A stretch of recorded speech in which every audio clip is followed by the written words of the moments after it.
You were just mentioning that you think the Federal Reserve is going belly up. Yep. Tell me why. Well, here's the interesting part. And as Germany became more distrustful of America, they asked the Federal Reserve to repatriate the gold that's been sitting there since the World War II.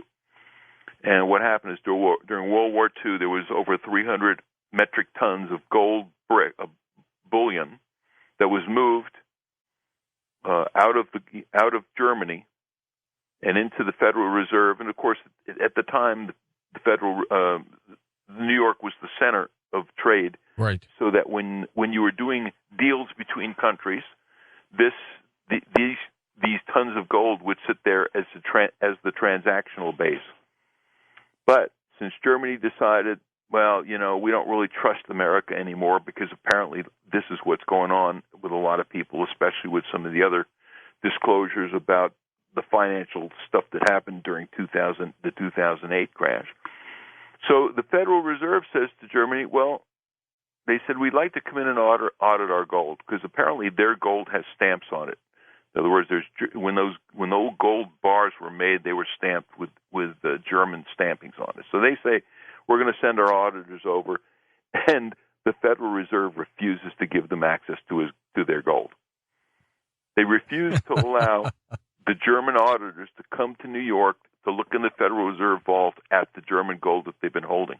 300 metric tons. There's nothing in there. Then after the fact, what happens is, then it really starts to boil over because the people in Germany, in terms of the government there, they become pretty indignant. I mean, can you imagine you going to your bank and asking your bank to look at what you've got in savings, and they're refusing to even talk to you? There are some banks that you go to get cash out, and they say, we can't do this.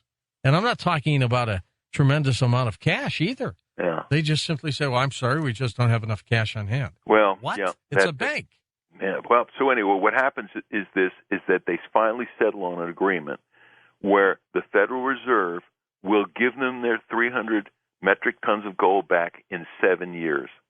When they can find it and collect it.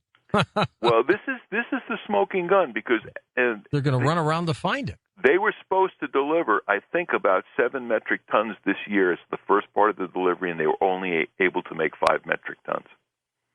They were unable to meet the first delivery.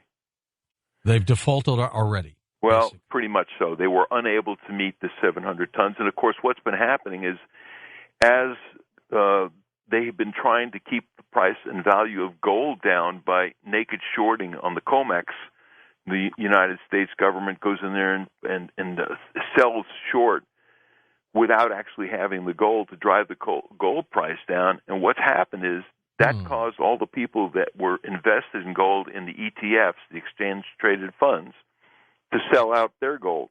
And all this gold has been moving to China. It's been moving to... Physically moving to China. China is now going to declare, they're supposed to in the next few months declare how many metric tons they've got on hand right now. And they think that they're going to say they've got 2,700 metric tons, but in reality, they think that they've got about 15,000 metric tons.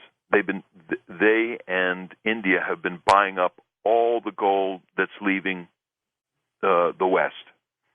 They could be the two richest nations on the planet. Well, let's think about what they're up to, because right now all the currencies in the world are fiat. That's right, which means backed by nothing. Backed by nothing. Backed by the good faith and credit of a country that's declared $17 trillion in debt, but it's probably 50 or 60 trillion. So the thing you have to understand is Federal Reserve notes are basically stock in the Federal Reserve Bank. That's it. That's what they are. You're kind of a stockholder. That's somewhat of a stock certificate. It's a non-interest-bearing debt note, but it's basically a stock certificate. And here, with these QE to infinity and zero interest, they've been cranking out this paper. So if there is no gold anymore, and the Federal Reserve has been spending billions of dollars buying U.S. bonds. Yep. They've just lowered it again to $65 billion. Thank God. Then actually they're just holding bad paper. Yep. So there is the general statement that if in fact the Federal Reserve is insolvent and they can't go back to the U.S. government because they are the central bank, how are they going to go back to the U.S. Congress and say, dig us out because we don't have any gold, we don't have the underlying store of value that we need? We never did. Currency. We just kept printing. That's right. So now what happens is, you know what's going to happen? China is going to step in and take over the Federal Reserve. You're kidding me. I think they're the only people that can dig the Federal Reserve out of the hole. So they come in and take over the Federal Reserve. What kind of incredible power does that give that country? Yeah, what happened to American sovereignty if our national bank, if our central bank is now being controlled by China? Now, on one hand, for the Chinese, it's another brilliant maneuver, isn't it? Absolutely. But I think what the Chinese are going to do is they're going to back the yuan, with the gold, with the gold to some degree, and what they're going to try to do is displace the U.S. dollar as the reserve currency of the world. It's already happening. That's brilliant if they do that. It's already happening in the sense that we were able after the war to get all the transactions in oil done in U.S. dollars. Can it be stopped?